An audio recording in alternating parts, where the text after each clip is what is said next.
judge's ruling.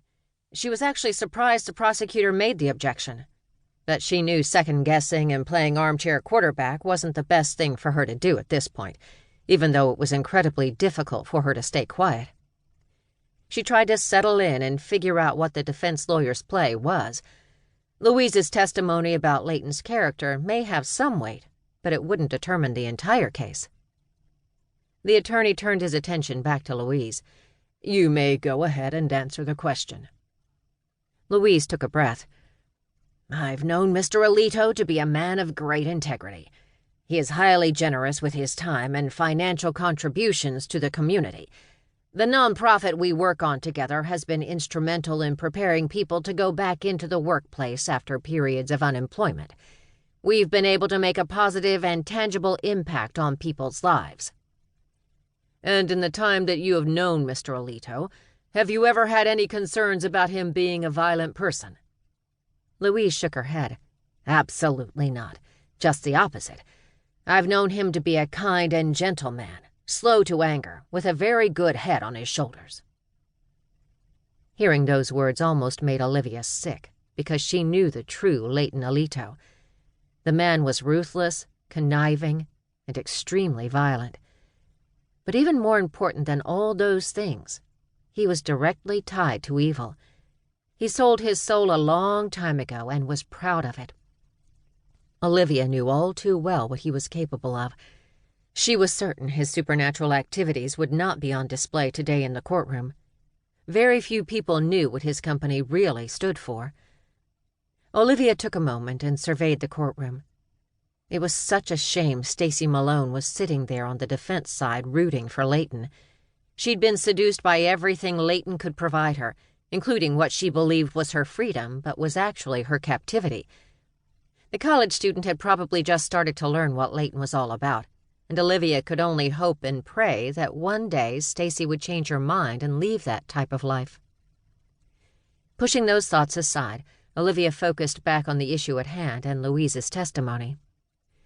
"I don't want to waste anyone's time, so I'll get right to the bottom line.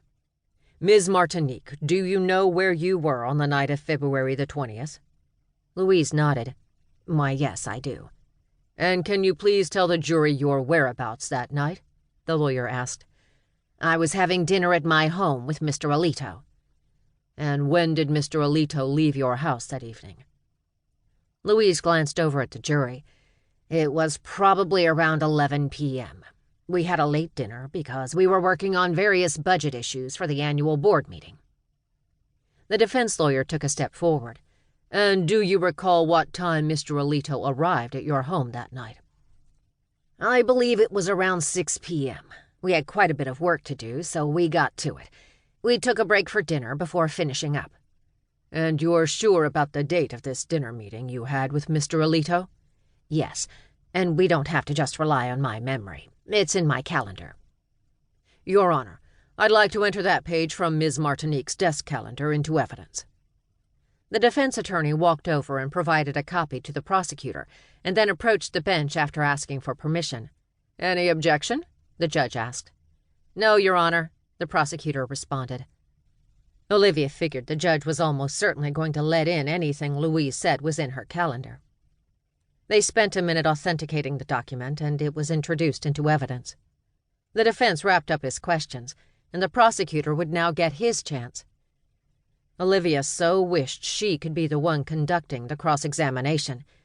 She'd tried her best to convince the prosecutor that there were forces of evil at work in the midst of this seemingly regular case, but the prosecutor had given her the brush off. He didn't believe in any of this and thought Olivia was a bit crazy. Well, more than a bit crazy. Absolutely crazy, and he had said as much. The cross-examination wasn't going to be as effective as it could have been. She glanced over and saw Nina Marie's boyfriend, Abe Perez, squeeze her hand.